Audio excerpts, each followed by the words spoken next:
terima kasih Mas Andi. Selamat pagi semuanya. Tema iTalk pagi ini adalah adakah obat katarak tanpa operasi? Ini yang sepertinya banyak sekali pasien-pasien maupun keluarga pasien yang ingin bertanya ya. Sebetulnya katarak itu bisa nggak sih diobati nggak pakai operasi? Bisa hilang nggak sih? Jadi sebelum mengenal katarak itu apa, kita refresh kembali ya. Jadi anatomi mata. Jadi yang disebut katarak itu adalah kekeruhan pada lensa mata. Nah, yang seperti pada gambar ini, lensa yang berwarna putih yang bulat itu, itulah yang terjadi katarak di situ. Jadi kekeruhan pada lensa mata. Nah, katarak sendiri ini adalah proses degeneratif berupa kekeruhan pada lensa mata sehingga menyebabkan penurunan tajam penglihatan, bahkan bisa sampai terjadi kebutaan. Jadi proses degeneratif itu kan sesuatu yang pasti ya. Jadi kita itu menuju tua itu pasti. Jadi adalah sesuatu yang pasti. Jadi seperti rambut beruban, kulit keriput, pun katarak itu pasti orang akan mengalaminya. Walaupun kita sebagai dokter mata pun nanti tua pasti kita juga ada kataraknya ya. Nah, ini adalah gambar yang sebelah kiri adalah mata normal, yang sebelah kanan adalah mata dengan katarak. Pada gambar di bawah adalah gambar bagaimana sinar bisa masuk sampai menuju saraf mata atau retina pada mata yang normal. Sedangkan gambar bawah yang kanan itu kalau ada kataraknya, lensa keruh, otomatis sinar tidak bisa tepat difokuskan pada retina. Jadi dia akan dibiaskan ke berbagai arah ya. Jadi itulah sebabnya kenapa pasien katarak sering mengeluh keluhannya seperti selain kabur, sering seperti silau. Nah, seperti itu ya. Atau seperti saya kalau berpapasan dengan lampu kendaraan di jalan, terutama malam hari, kayaknya sinarnya pecah, Dok. Nah, itu juga salah satu tanda-tanda dari katarak. Jadi selain kabur, selain silau, kemudian kalau lihat lampu seperti pecah, nah itu adalah tanda-tanda katarak. Nah, ini adalah tipe dari katarak ya. Jadi katarak itu macam-macam.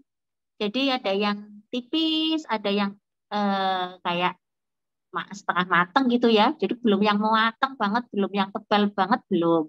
Nah, ini dari gambar A, B, C sampai L itu adalah macam-macam katarak. Jadi kalau misalnya kataraknya itu seperti huruf B atau seperti huruf F atau D ataupun yang K, itu pasien masih bisa ditunda operasinya karena masih tipis dan dia tidak di visual axis atau tidak tepat di sumbu cahaya atau sumbu penglihatan ya.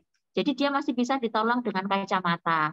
Tapi bukan berarti dengan pakai kacamata terus kataraknya hilang, bukan. Tapi kacamata hanya membantu sementara saja untuk memperjelas penglihatannya. Tapi kalau kataraknya sudah seperti yang huruf A, C, G, E, terus I, J, nah itu udah nggak bisa. Jadi itu harus diambil kataraknya, dibersihkan dan diganti dengan lensa yang baru. Karena kataraknya sudah menutupi visual axis atau sumbu penglihatannya. Nah, gimana sih tata laksananya kalau kita sudah ada katarak? Jadi tata laksananya itu selama ini dua ya, non surgical sama surgical. Jadi nggak operasi dan dioperasi. Sebetulnya kalau tidak dioperasi itu dari penelitian tidak ada obat satupun yang bisa efektif untuk menghilangkan katarak.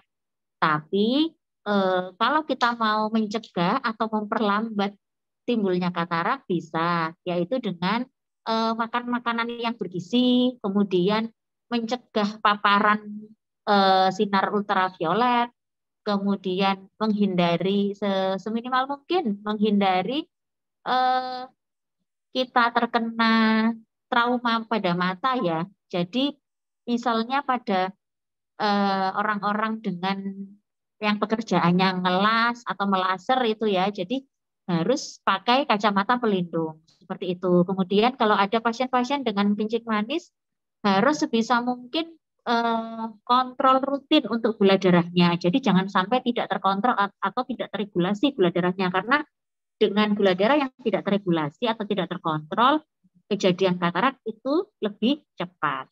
Jadi tidak ada obat untuk bisa menghilangkan katarak seperti itu ya. Jadi tata laksana katarak itu cuma satu di dunia ini, yaitu dengan operasi. Jadi operasinya ini sendiri ada, untuk saat ini ada vakoemulsifikasi dan operasi katarak manual. Jadi ekstraksi kataraknya secara manual. Kalau yang vacoemulsification itu jadi kataraknya atau lensa yang keruh tadi dipecah dulu kecil-kecil, kemudian diambil atau disedot gitu ya. Kemudian dipasang lensa yang baru. Kalau yang manual, ECCE atau SICS ini itu sayatannya lebih lebar, bedanya dengan vakoemulsifikasi. Kalau yang vaco itu sayatannya lebih kecil, jadi hanya selebar ya seperti jempol pen ya. Kalau yang manual itu lebih lebar, bisa sampai 6 sampai 10 mm. Jadi sayatannya lebih lebar. Otomatis karena sayatan lebih lebar, sembuhnya juga lebih lama, penyembuhannya juga lebih lama untuk yang manual.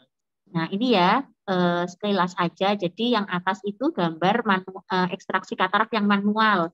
Yang manual itu jahitannya lebih lebar karena kita mengeluarkan lensanya secara utuh.